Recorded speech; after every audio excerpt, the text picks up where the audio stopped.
Hello, you're through to Dream Time Travel. This is David speaking. How may I help you? Hello, I'm calling to book a holiday. Great. May I have your name, please? Yes, it's Anna Sharp. Sharp. S-H. Like a knife? Yes, but with an E on the end. And Anna is with double N. Right. Thank you, Anna. Now, we're delighted that you've called us. Can I ask where you heard about us? It was your advertisement in, one of the magazines. Was it Dazzling Destination? Yes, that's the one. Good. Thank you. It's useful to know. Of course. And did you have a particular holiday in mind, or was it a general inquiry? I think I've chosen. I like the one called Amazing Singapore. The right destination. And the prices seem reasonable. Right. Now, was it for yourself only, or? Oh no, I want to go with my family. So there would be 5 of us going. Okay. Now, there's a choice of dates, as you know. Yes, I think, well, we've got to back by the end of September. So if we say going on September 15th, that would be fine. No problem. And you can also choose the length of your holiday. Which one would you prefer? 4 days, 1 week, or 2 weeks? We thought fortnight would be great. You see, enjoying a tension-free holiday to get away from it all. Yes, and you do need to have insurance. Uh-huh. We've 3 levels: Standard, Super, and Super Plus. Standard seems a bit basic. Let's say super. That should be sufficient. Fine. Before the tourist gets further information, you will have another chance to look at questions 8 to 10.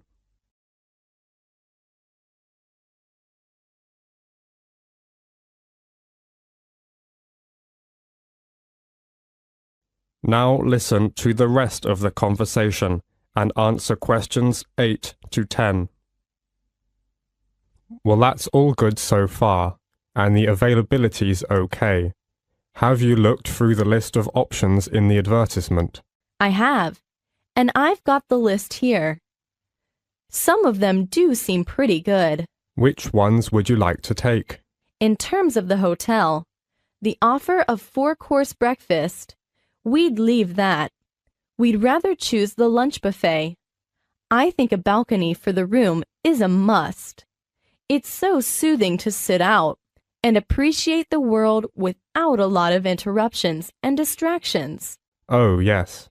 And then the trips. I think I'll pass on the beauty therapy. I never really enjoy the spa, and golf isn't really my sort of thing, to be honest, any more than tennis is. Uh-huh. But I like natural things, so I think the night safari would be fun. You know, seeing animals in almost every enclosure. You can see them as they go about their business. In some enclosures, you are actually in with them, and that will be amazing, isn't it? Yes, I would think so. And then, in terms of getting out of town, lying on the soft beach under beautiful sunshine, or walking through the coconut plantation under the blue sky. How wonderful! I definitely wouldn't want to miss that. I understand. Okay, well, that's all we need for the booking at this point. Just a few details for you, and then we'll check the payment.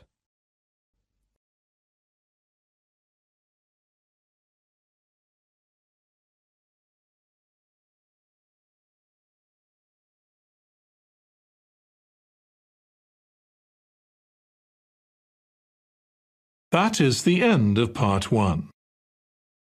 You now have 1 minute to check your answers to part 1.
Part 2. You will hear a guide giving information about the Wonderland. As you listen, answer questions 11 to 20. First, you will have some time to look at questions 11 to 17.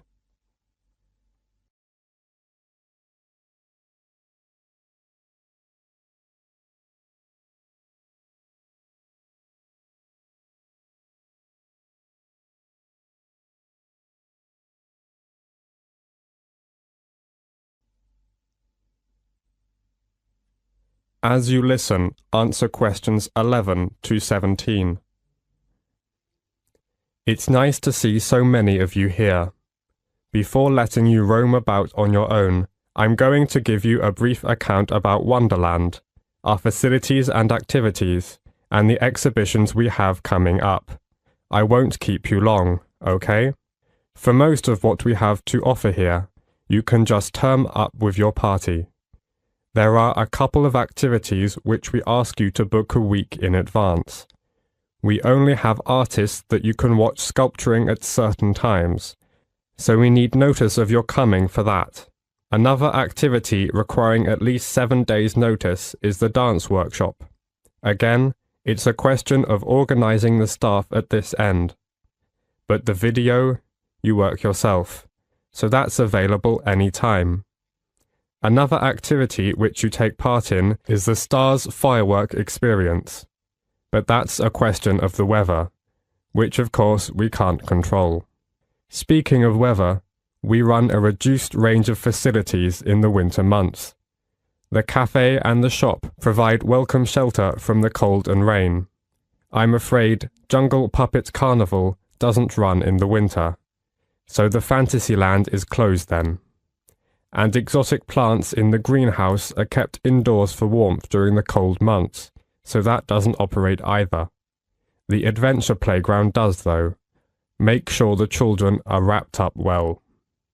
Okay, now we run a program of exhibitions through a year, so I'll tell you about the next few. Our current exhibition, Local Lives, ends on 26th August. And then one called Art of Animation starts on the 28th of September. This includes all the important basics of creating animations that dazzle and entertain. We're sure you will love the chance to enliven your design. Next, we're running an exhibition called Dreamy Chocolate Plant, and that will open on the 18th of October. There will be pictures and videos depicting chocolate making process. And there's a chocolate corner for everyone to taste the chocolate from Belgium for free. Following on from that exhibition, we're putting on a show called Dazzling Shine. This starts on the 12th of December and includes hundreds of diamond design photographs.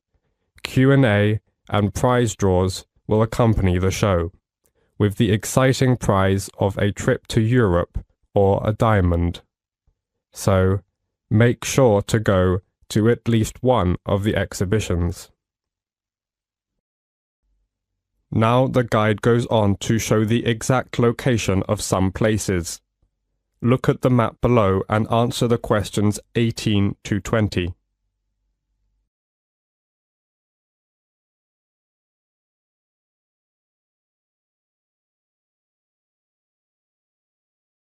Now listen to the continued talk and answer questions 18 to 20 by completing the map and choosing the appropriate letters. Now, the area occupied by Wonderland is rather large, so I'll just give you a few pointers to help you orientate yourselves.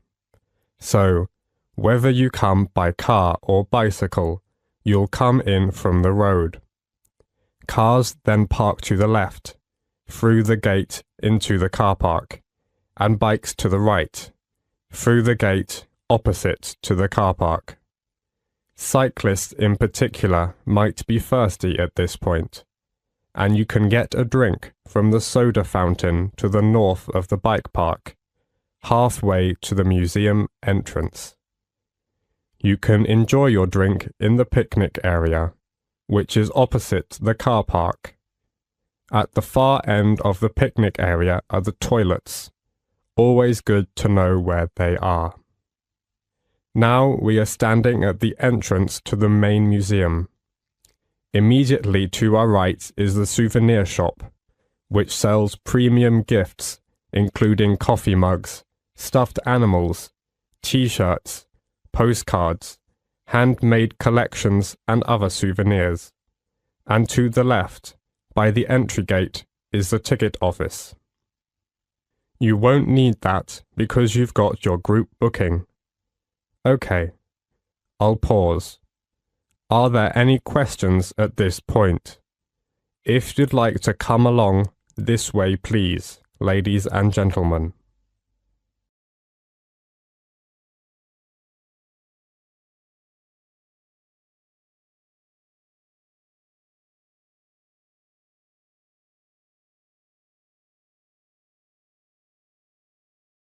That is the end of part 2.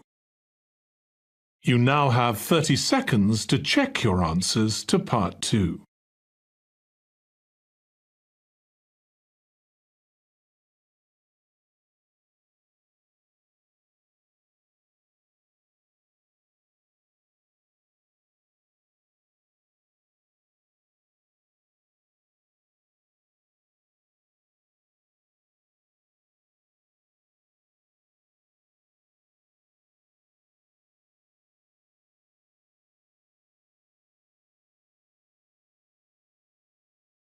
Part 3.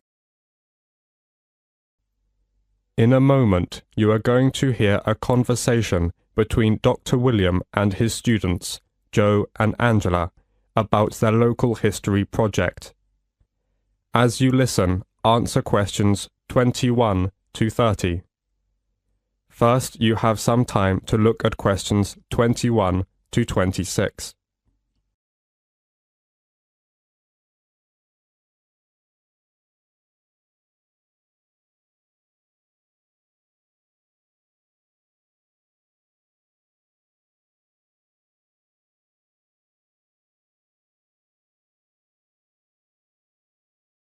Now, listen carefully to the conversation between Dr. William and his students and answer questions 21 to 26.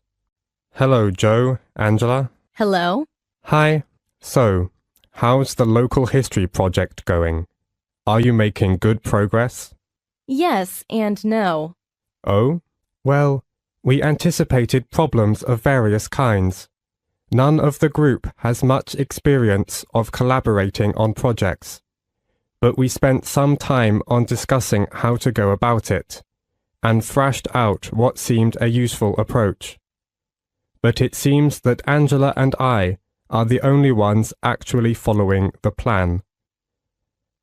That meant that the whole project has been lacking coordination, so we've fallen behind our schedule. I see. That's tricky. Yes, it is. We felt that the targets had been defined, so we'd all know what to deal with. But looking back, we probably should have really specified individual responsibilities. As it is, we only have a loose sense of what should be done by whom. Well, this is quite a common problem, actually. I take it that you've had enough group meetings, and you're looking for an effective solution. I think you'd better go to the resource centre, and you will find the advice service they provide there helpful at this point. Thanks. We'll go there later. On a specific note, I think we got carried away with recruiting people to interview at the expense of building up the reference section, which I don't think is going to be solid enough. Do you think that will be a major problem? I'd have to see how much there is to be sure. But, well, you'll have to be pragmatic at this point, I think. What you'd better do is to ensure your methodology is really strong, so at least you can't be faulted on that front. Then, if people challenge your results, At least you would have carefully reported on how you reached them. Do you see what I mean? Yes. So, Yes, I think one resource that we haven't exploited fully enough is the internet. I've gone through a lot of journals in the closed reserve of the library, but actually, there are websites where you can call up lists of approaches or data sets really quickly. I think that's a good idea. Before the tourist gets further information, you will have another chance to look at questions 27 to 30.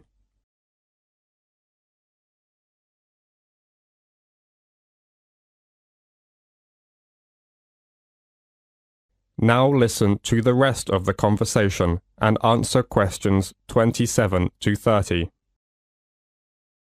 Now, let's think about the field trip, and at least make sure that it goes as well. You're going to Cambridge on the 23rd, The Wednesday, yes. and on day 1, you'll take the morning flight and then get settled into the hotel. Uh-huh. But you need to get down to work after lunch, of course.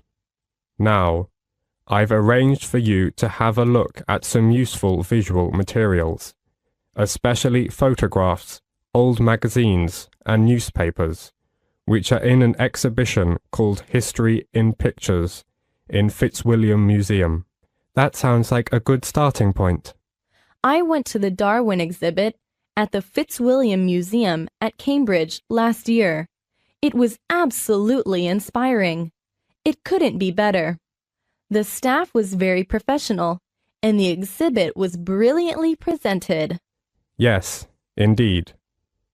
There are quite a lot on show, so that'll occupy most of the afternoon.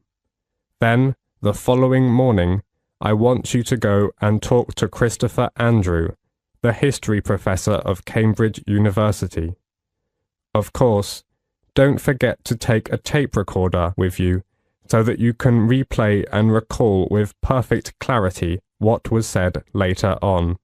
And make sure to have our questions ready. Indeed.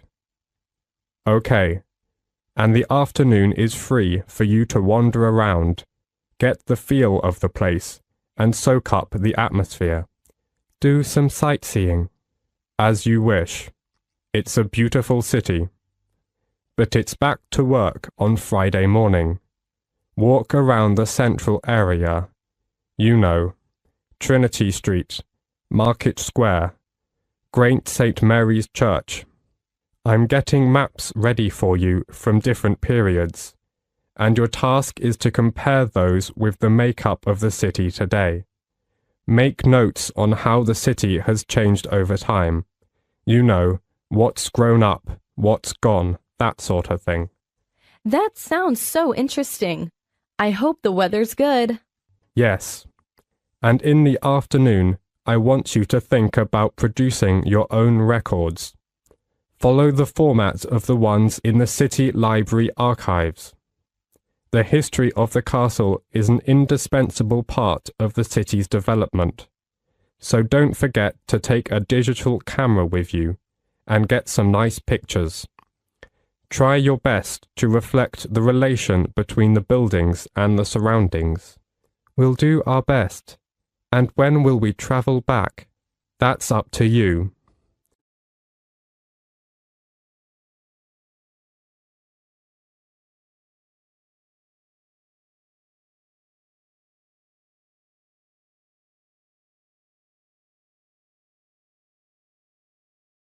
That is the end of part 3. You now have 30 seconds to check your answers to part 3.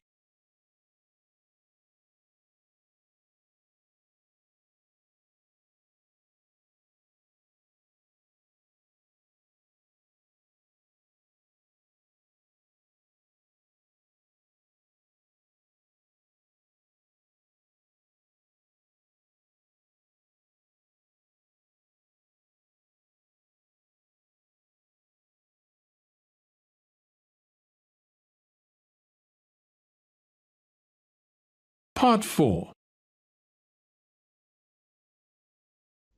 In a moment, you're going to hear a talk about the differences between wasps and bees. As you listen, answer questions 31 to 40. Before you listen, look at questions 31 to 40.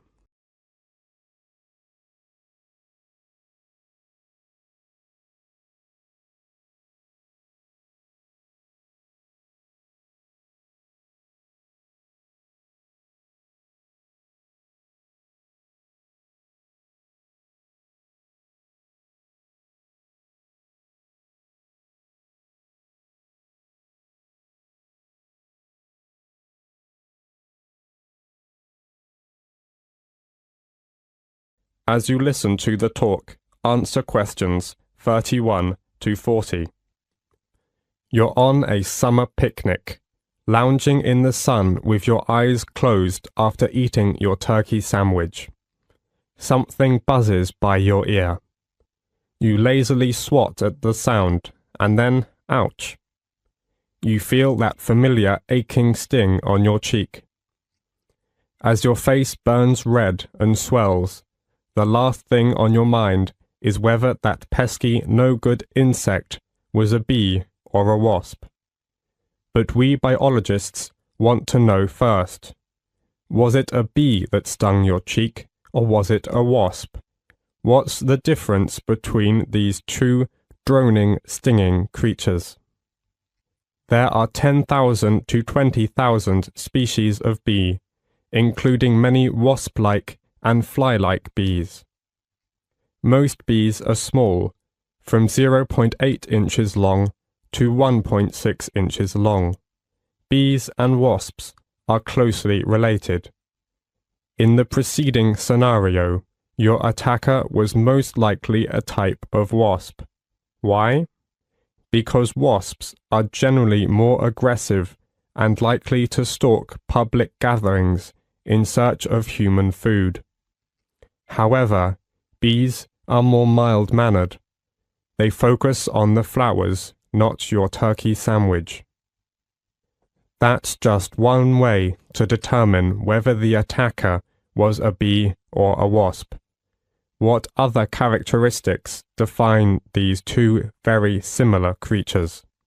More than 25,000 kinds of each insect exist, but there are several relatively simple ways to distinguish between them. In the following part of the lecture, you'll learn how physical characteristics, eating habits, and nesting sites distinguish the bee from the wasp.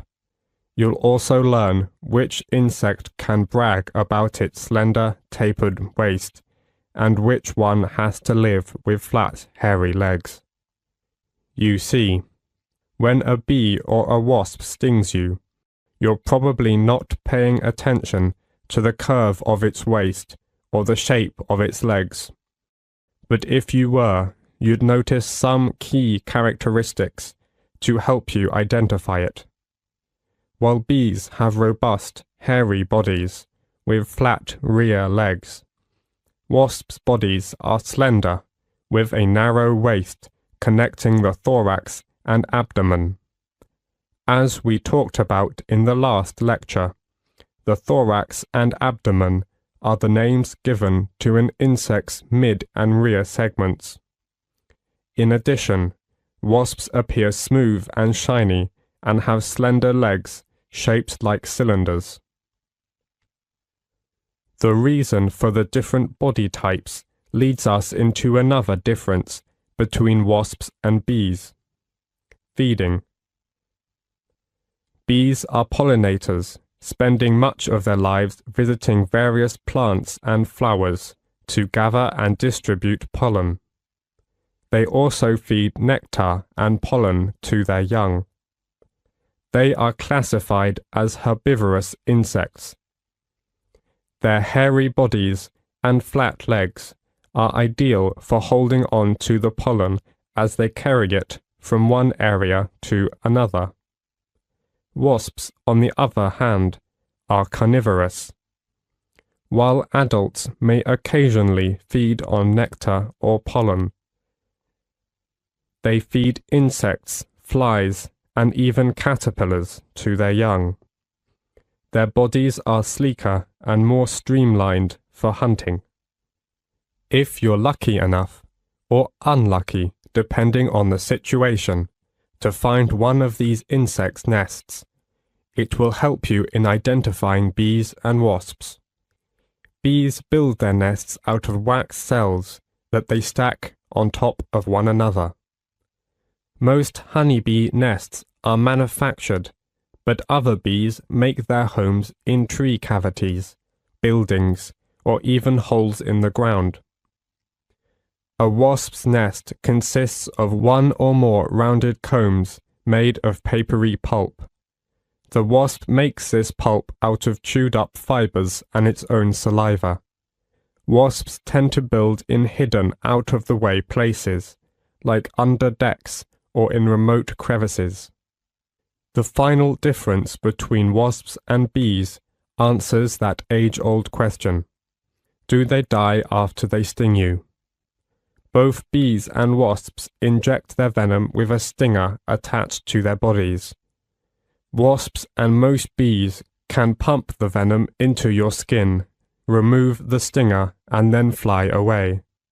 They are predators, and for most of the time they sting to prey. The honeybee's stinger, however, is barbed and it sticks in your flesh. When the honeybee tries to fly away, her stinger won't budge. Instead, it rips from her body. Since the stinger is attached to the honeybee's digestive system, she eventually dies from the trauma. So, honeybees only sting out of the need of self-defense.